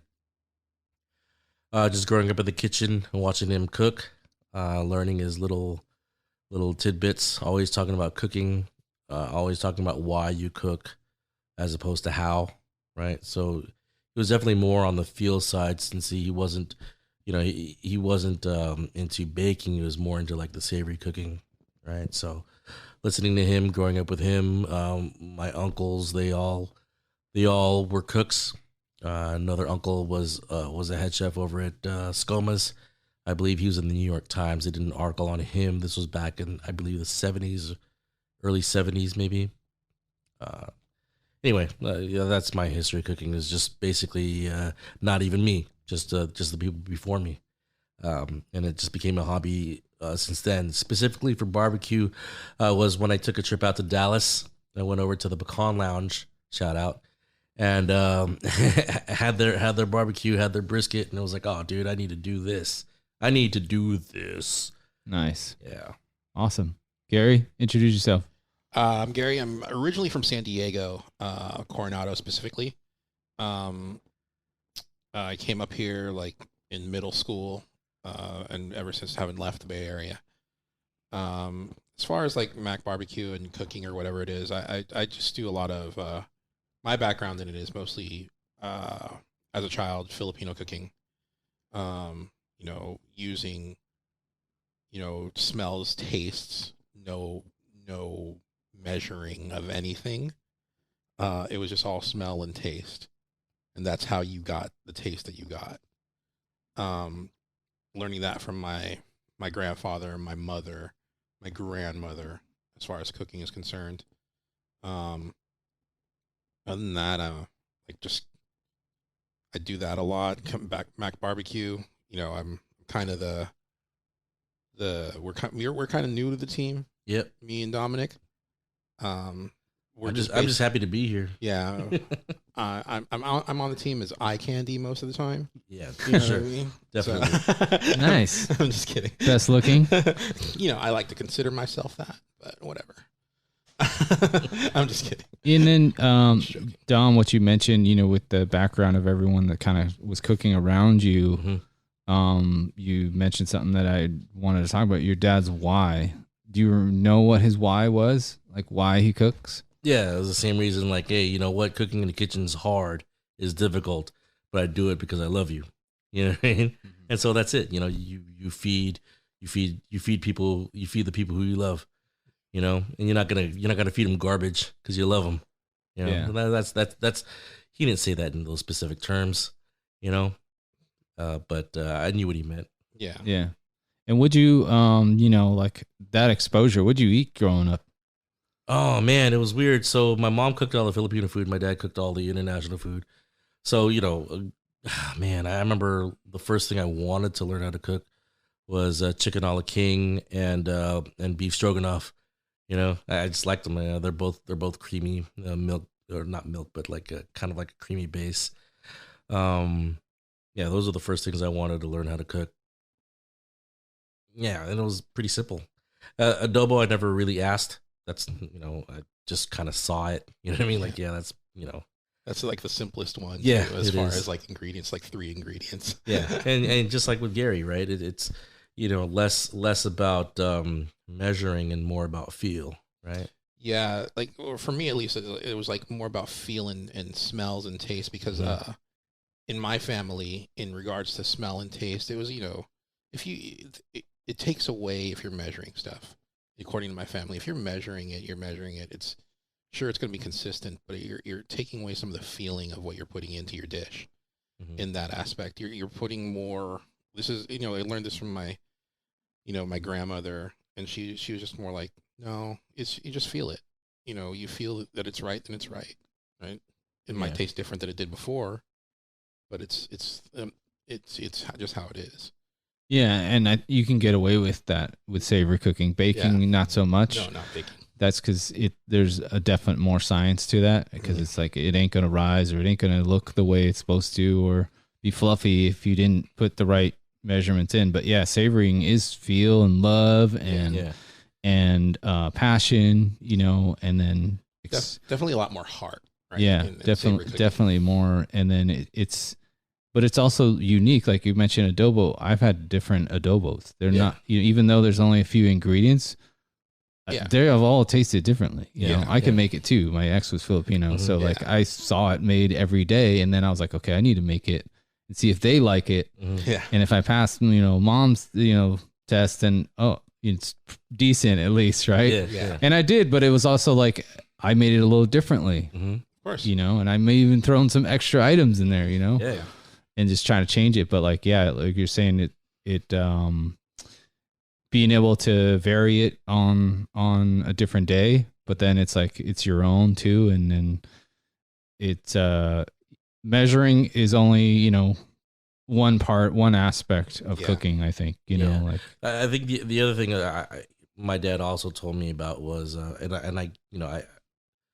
he didn't do a whole lot of measuring too, but he did say that it must be consistent. Even if it's different, that difference has to be consistent all the way through.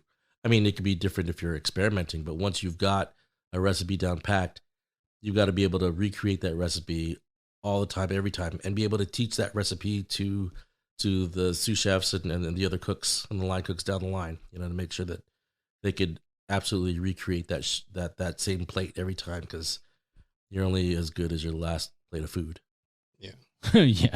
Yeah. I mean, because especially for him, he's got to do it day in and day out, and you know, yesterday has to look like today, because someone might have came in yesterday and was like, oh, I had whatever, I had the salad, I had the quiche, I had the chicken, I had the steak, and then they're like, I want it again because it was really good yesterday. Well, it better be almost pretty much the same. They're expecting the same taste and you know, feel and everything. They're expecting the same experience, right? Yeah.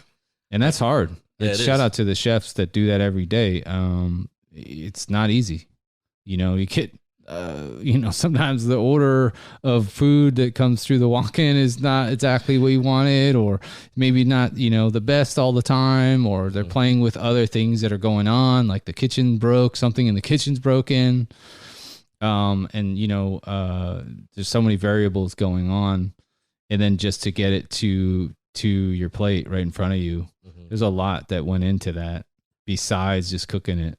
It's like I used to be a line cook at a place called City Beach, and you know, we got a different kind of romaine in our Caesar salad changed all of a sudden. You know what I mean? Yeah, a different kind of romaine lettuce, a different manufacturer, a different farm or something. And that flavor profile just changed because it was from a different person. Yeah. So and that's just a simple Caesar salad, right? So it's just, that's where the feel needs to come in, right? Yeah. The feel is, you know, it's got to be consistent. Sure, it's not the same, right? We're not trying to like measure everything because things change, these components change, but the end product has to be, you know, similar, or identical. Yeah. Gary, did you do a lot of cooking? You said you cooked at City Beach, and that's in San Diego? I was a line cook at City Beach here in Santa Clara. Oh, okay. It was just like, basically there was a bartender in me. Yeah. And he remembers, he used to go over there and I would either get the order from the bartender or I would hear what the customer was ordering. And I just went up and cooked it, you know, go in 2 hours early to work to prep. Leave 2 hours after everybody else because I had to close the kitchen down, you know? So, and you had to work at a certain pace because, and at that point it's like you have a set menu and you kind of know what you're doing already. So, and most of it was already savory. So it was just like here, and you're done type thing, right? Add this, and you're done. Yeah. Was it like bar food or? Yeah, it's bar food, burgers, some pastas, just regular bar food. But that's basically my cooking, my professional cooking background. Yeah. Other than like what we do here at Mac, which is a little bit more. And I props to John and Chris, because John puts a lot of science behind it. just defined like what ingredients were in a rub.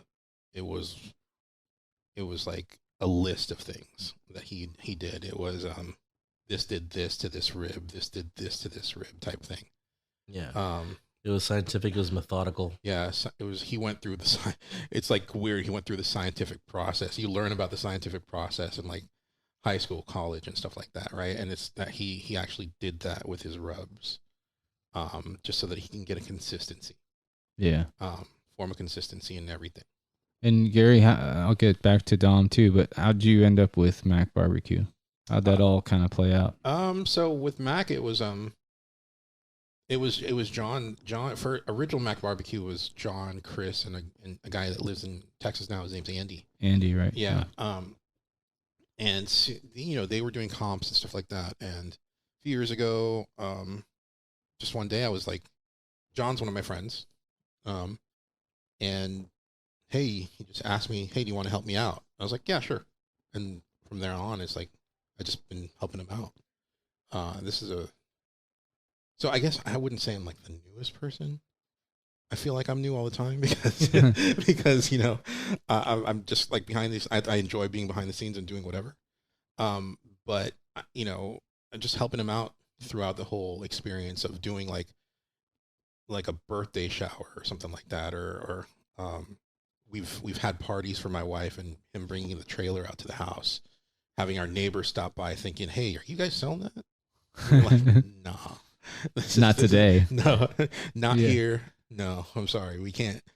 But it's like one of those things where, you know, just helping John out, and I've actually learned a lot about barbecue in that aspect. But that's basically it. Just John was a friend, and he needed help, and me and my wife decided to help. A lot of the events, like stuff like this that's going on right now. Yeah, we're here. Yeah, you know, we're here for that. If he has a competition coming up, we'll be there when we can. You know, so that's basically how I got involved with Mac. Yeah, Dom, how'd you get involved? I got involved because of Gary. I've actually known John for a while, like back when he was over in Davis, and our lives have kind of crisscrossed throughout the last few decade and a half, maybe. You're and making us look old, John. You're making us look old. Sorry, no, it's because I was like 10 years old.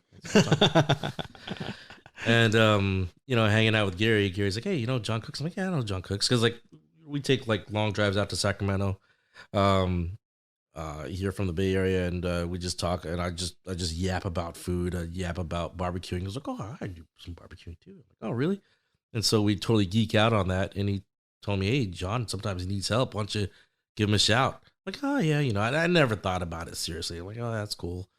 You know, I'm happy cooking for my friends and my family. And then I guess one time John actually called me and said, hey, can you help out this and this and that?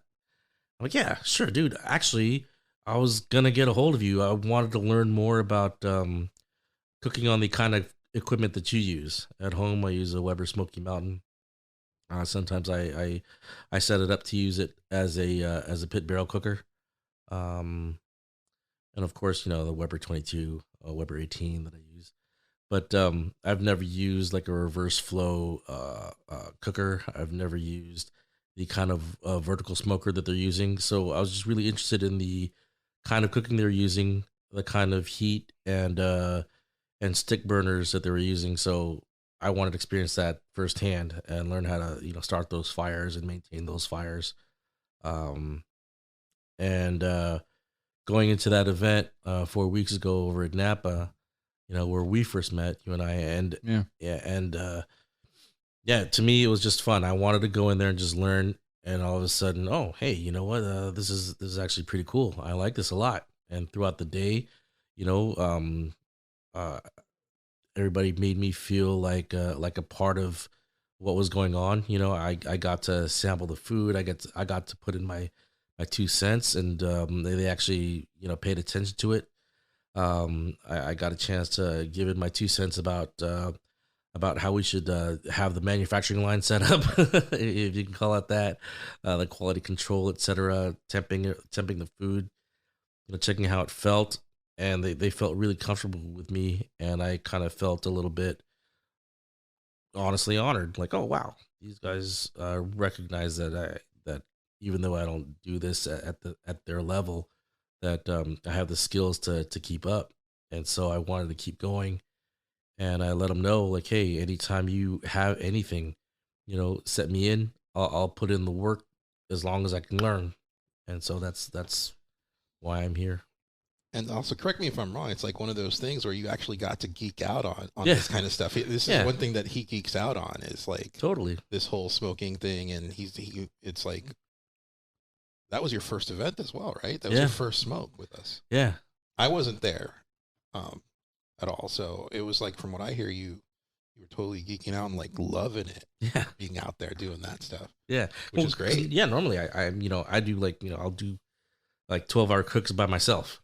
You know what I mean? Every once in a while I have some friends with me to drink beer, but as far as like contributing with cooking, I have some friends that ask questions and learn from me, and I'm really glad and happy to show them and teach them, but I never had other people to cook with, for funsies. And we went out and did this, and it actually turned out to be something pretty cool. Doing this today, it's again, same level of coolness, whether it's a competition or not. I don't care. It's just something I want to do. Yeah.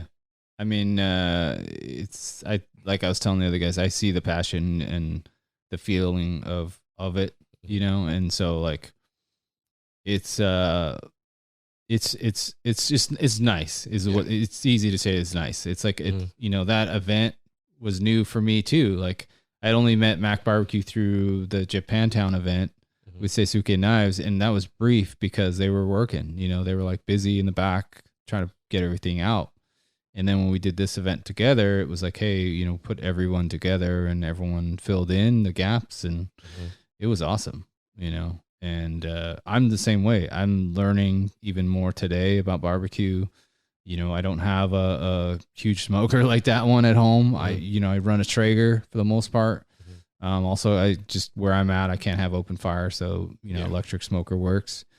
But it's always learning, and it's just, food is it's science, but then like there's that that what Gary's talking about is there's that variable of just throwing in what and what you can do, and then everyone. What I liked was everyone like filled in the team. And we had everyone like there was a ton of people that were put together last minute, and everyone just came together and just crushed it, Yeah, everybody contributed, and to my surprise, I felt like I contributed. I didn't think there was anything I could contribute. Yeah, I thought I was just gonna sit, learn, and observe, but no, man, I got active and I was accepted, and I feel really grateful for that. Yeah, and then shout out to Gerard's not here. He was rocking and rolling too, and everyone else that was helping us out. It was awesome. And then like, what's your? I know it's still new, but I was asking the other guys, what's your favorite part of the barbecue that Mac does? I mean, I'm fortunate. I've only had the beef ribs at the Napa event, but that's not what they're known for. I hear the pork ribs is what they're known for. So I'm excited to try those today. Yeah. I wish I could have tried them before so we could talk about them, but describe some of the favorite stuff that you guys have been cooking. Do you mind if I go for first? it? So go ahead. So for me, it's first of all, before you try the done ribs right now, do the fast ones that we did first. Okay. That way you have something to kind of compare to. Those are what we consider like our the stuff that you buy at the grocery store. Okay. The stuff that's prepackaged, whatever. That's basically what that was our take on like that kind of rib. Then get the good one. Baseline acceptable ribs. Yeah, baseline acceptable. But as far as like what I like about MACBBQ, so don't get me wrong, I love our food. Our food is great. I feel that our ribs are good, our chicken's good, our tri-tip, our brisket, anything that we put in that smoker is great. However, that being said, to me, what I love about the group and MACBBQ barbecue is the camaraderie that we have. It's like we're just a bunch of friends just doing something we love doing, and just hanging out. It's the morning rush followed by the hurry up and wait. Right. It's the hurry up and wait that, during the in between smoking parts that I enjoy more, right? And then when we do events, it's that first bite that we see that I see people take. We did an event a few years ago called it Undiscovered. We did a take on tocino, Filipino tocino on ribs with a side of garlic rice and just that take of like, hey, this is an American rib, but there's a tocino flavor, and just that first bite of somebody took, and it's like, holy shit, I could see that, I could taste that, I could feel that, because the garlic rice comes in, and you're just like, oh, okay, and it's that's what you get, right? Yeah. As far as like that's the thing I like. Our food, I hate to say it, but it's like I've had enough. I have a lot of it. Yeah. So it's like one of those things where you're kind of used to it. I love the food; it's great. Yeah. But it's more to me about the camaraderie and the friendships that I have in it. Yeah, and you guys have an awesome thing going with that, and that's been the kind of motto with everybody. Yeah. Is the team aspect and getting the best of everyone to input what they have to offer, and then just building on that. Yeah, and then everyone's constantly learning. Yeah. In the process. That's for sure. Yeah. Me personally, I haven't tasted all the food. I'm like I said, I'm just happy to, right now at this point. I'm just happy to be here. Yeah. I haven't experienced as much as everybody else. But like what Gary was saying, it's really the camaraderie. There's a lot of action in the beginning, action, and then there's that waiting period. And during that waiting period, it's just a lot of talk. You get to know people personally, but also a lot more talk about cooking, a lot more talk about theory, a lot more talk about what has been done to get to this point and what can be done to reach a new point in the future. And that's always fun, right? Because, okay, this is what we're doing now. These are the parameters that we're working with now, but what are the new parameters that we can create for the future to try something new, what's never been done before? Or maybe right now we're doing something that's not normally done in the circuit or whatever, and we're just trying to perfect it. Maybe there are other techniques that haven't been explored yet or haven't been perfected yet. Maybe there are techniques that exist but not yet perfected. And then action. Yeah. You know what I mean? Yeah. And then the cool part about it is at the end of the day, you have a finished product that you could admire, as opposed to your daily grind where you work for a project weeks and weeks and weeks, months, and sometimes even years, depending on how long the project lasts. And you don't see the end product until, way later. And here we get to see the end product right away. And you get to see the reaction on people's faces. That's kind of cool, because like, I know what I like and everybody else knows what they like personally, but when you see it on other people's faces, you're like, that's cool. I've made an effect on somebody. It might be a small effect, a gastronomical effect, an effect on their taste buds, but it is tangible and it's identifiable right away. Exactly. And I think most cooks identify with that for sure, as far as the most fulfilling part of cooking, because it's knowing somebody's smiling because you made something for them and you made their day because of that one thing that you made or you put together, and seeing that reaction is always the best feeling. You geek out a lot on a lot of stuff. What are you geeking out on as far as, I'm sure there's a lot to take in, but I'll ask you, what are you geeking out on? For cooking specifically, just the working with wood splits. Mostly I work with charcoal and wood chunks, right? Because of the equipment I have. Now I'm looking at actual like lumber, basically, you know what I mean? And that's something that, I've always wanted to work with, but just didn't have the opportunity to. And so that's what I'm geeking out with most is the fire. Not that I'm a pyro or anything, but just knowing that I'm getting like different kinds of flavor, because that's the main thing with barbecue is the main flavor, or not the main flavor ingredient, but the distinctive, definitive flavor ingredient is smoke, right? From wood specifically. Mm-hmm. And so that's what I'm geeking out on specifically now. And how the wood, that a certain type of wood will heat faster than a certain type of wood type thing. Different woods have different BTUs or have different effect on the color of the meat, affect the nitrates differently, produce a different kind of smoke ring or not at all. Just those, or the flavor profiles, the mildness, and sometimes the boldness of certain woods. Awesome. What are you geeking out on, Gary? With all this stuff, it's like when we do this, like these pop-ups that we do, I'm most excited about the secret stuff that we do. Like, you'll get a taste of the secret stuff that we're working on today. Actually, I don't know if they've mentioned it, but I'm not going to mention it. But that secret thing that we're doing is actually in preparedness for next year already, for the next year's Napa event. And that's what we're doing, right? So I'm more excited about that. And see, at this point, we're at the first step of that, and we'll end up developing that into something bigger. So we're right now at the first step of that secret thing that we're doing. Not really secret, but it's just like that new thing that we're trying out. And that in itself, we're at the first step of it, and I'll see that develop into something that is completely different from what it is today. Yeah. Like in the end road. So it's you guys are testing out a process. Yeah. We won't discuss it. Yeah. I've heard about it. But basically in preparation for the next event, and that's really cool because that's what makes it better. Yeah. It's the secret stuff that we don't do that's the same.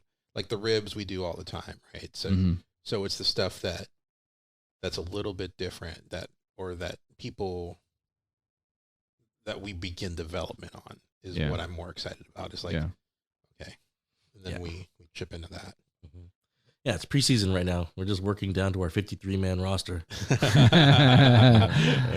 Basically. Yep. Start to close things out for you guys and let us get back to cooking for everyone, which everyone's excited to see what's coming out of there. But do you have any advice for anybody? And it doesn't have to be food related; it can be life advice. And then I usually go into some gear stuff, and then we'll close it out with anything else you guys want to share. But any advice for anybody? I think with cooking, you're taking all your life experiences together to put out a product, right? And because we all have like various backgrounds, and all of those backgrounds put together, it provides something super unique. And because of our openness with each other, we can try new things without I don't know if shame is a good word. Like, no, man, that'll never work. No, dude, that sucks. Like, no, oh yeah, let's try it out. With our openness, we could be more collaborative. Yeah, exactly. And I like that kind of work. And and plus all our different backgrounds are outside of cooking. I think we subtly apply it to this craft. Yeah. Gary? Just advice in general, just live, man. Yeah. Just go out there and live. Yeah. Whether it be, don't just stay at home. I know we have this thing here. We've gone through a pandemic and we're staying at home, but try to go out and live, eat, enjoy, right? Because if you're not doing that, what's the point? Yeah. Basically, right? That's what this is right now for us. It's like we're enjoying life. We're living it. I get to eat some good barbecue. Yeah. Right? I can't argue with that. And speaking of eating, I kind of geek out on different places to eat. Do you guys have any spots that you guys want to shout out today? I know I'm putting you on the spot. You got to recall them, but I'll give you a couple seconds to figure those out. But yeah, sometimes, people will mention either friends that own spots or or spots that you love eating. There's some if you want to keep close and not give them up so that they don't get blown up. But, if there's any that you want to shout out, let me know. Like, I'll put those in the notes. You got any favorite spots, Dom? No, well, geez. Okay, if I'm talking about since I've been a kid, I've always been going to Submarine Center over in San Francisco by West Portal. Yeah, those sandwiches. I was just there with my dad. Their pastrami sandwiches, so good. The Atomic is another thing that I would recommend. Yeah, there you go. Yeah, shout out to Sub Center in West Portal. Yeah, I vibe with that. I really just come to our monthlies. Yeah. Check out our monthlies if you have the access to it. Okay. We'll try to open it up. I know we're venturing out and opening it up more. Yeah. And trying to do our monthly events. Try to follow us on Instagram and Facebook at MACBBQ. And then once in a while you'll see us at an event like a few years ago. We'll do events and we'll be there. So if you follow us, maybe you'll get invited to a monthly event, a pop-up, and maybe you can see us at an event and try our stuff there. Maybe. You gotta know somebody to have good barbecue, right? Yeah. Yeah. And on that note, we'll close it out. I appreciate you guys coming on, and shout out to MACBBQ, the whole team. Even if some of you guys that are members weren't here, we appreciate you guys, and it's been awesome. So thanks everybody for listening, and we're out. Take care, everybody.